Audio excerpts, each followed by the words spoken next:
Am I the asshole here for refusing to move in with my long-term GF until our sex life improves? To give some context before I dive into the main issue that happened a few days ago, I, 23M, have been with Janine, not her real name, 23F, for 8 years. We started as high school sweethearts and, despite the usual ups and downs, we've been a generally happy couple. We get along well with each other's families, truly enjoy each other's company, and have known for a while that we want to eventually get married and settle down. We've been talking about moving in together for a while, but we've always been committed to buying a place rather than renting, so we've been saving for years. Now, we're finally in a position where we feel we can afford a deposit and still have enough left to comfortably make mortgage payments with our combined incomes. Everything seems perfect except for one thing, our sex life. Over the past 2 years, this aspect of our relationship has almost disappeared. At first, the decline in frequency seemed natural, going from every few days to about once a week, which felt normal considering that we still live at home and it can be awkward. But as time went on, it dwindled even more, and now it's been 4 months since we last had sex. I've tried to initiate, but I've been rejected so often that I've lost the desire to keep trying. When I first brought this up, Janine said she was experiencing a lot of pain. I didn't want to pressure her, so we stopped and started looking for solutions. We initially thought it might be vaginismus, but as we looked into it more, the symptoms didn't quite match, so we kept searching. Or rather, I kept searching. Janine didn't seem interested in finding a solution. I suggested doctor's appointments, but she didn't think it was necessary. I mentioned therapy, but she dismissed that idea too. I even researched home remedies and sent her the information, but she would just say, "That won't work for me." We eventually tried non-penetrative activities, but that didn't last long either. She always had a reason to turn down my advances. I came on too strong, or I didn't come on strong enough. I initiated too quickly, or I took too long, and by then she was turned off. It wasn't spontaneous enough, or it was too spontaneous, and she didn't have enough time to prepare. The house was too loud, or it was too quiet, and we'd be heard. This constant rejection really knocked my confidence, and I started considering ending the relationship. But every other aspect of our relationship was perfect, so I didn't want to bring it up. Anyway, here's what happened recently. The argument. When we first started looking at places, I mentioned our sex life and said I wasn't comfortable getting a mortgage together if we didn't have an active sex life, because it would only be harder to deal with later. She was surprised, but after we talked, she agreed to keep looking for a place and promised to work on becoming more sexually active. That was a year ago. Fast forward to the last few weeks, we realized our finances were in good shape to move forward.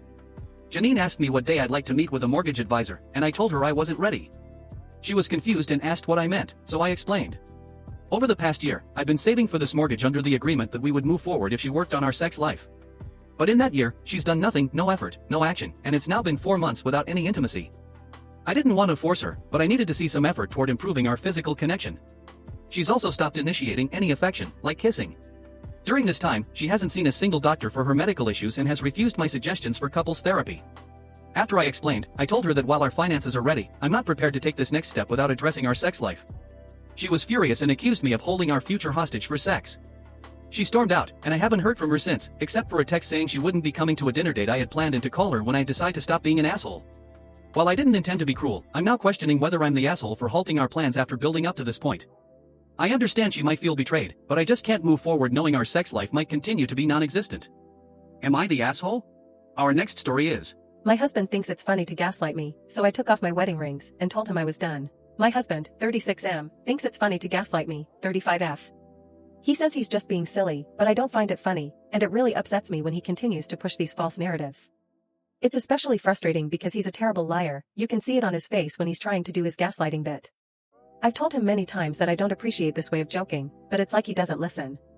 Today, while we were shopping, he asked for my opinion on a pair of shoes he was trying on.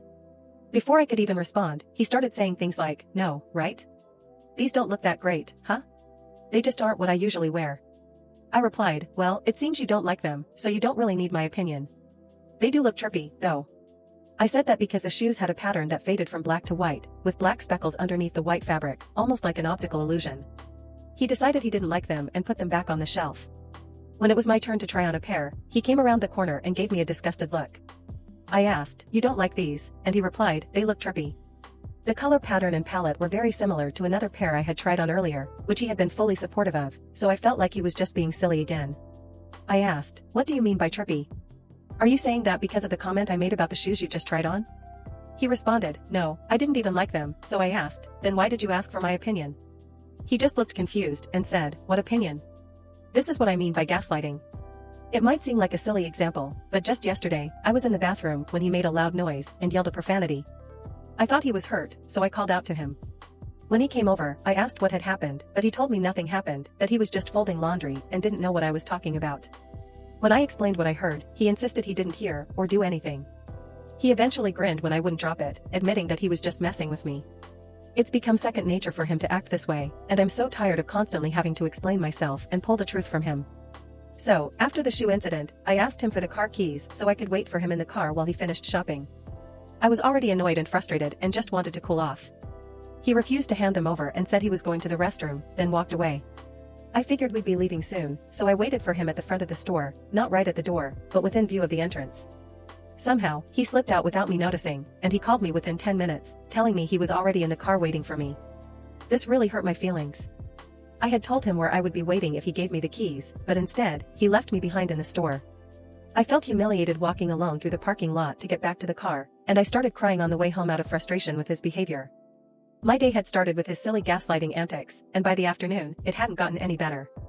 When we got home, he apologized, saying he was sorry for whatever he might have said or done to upset me. I took off my wedding rings, dropped them in the cup holder, and told him I was done. I got out of the car and walked into the house. I feel like if he isn't even aware of what he did to upset me, after I've spent so much time in our marriage telling him I don't appreciate him messing with my perception of reality, then maybe I shouldn't bother with the marriage anymore. We've only been married for 3 years. I know I shouldn't make permanent decisions based on temporary emotions, but I don't know how much longer I can continue letting him gaslight me just because he thinks it's funny. Am I the asshole for taking off my wedding rings? Did I overreact?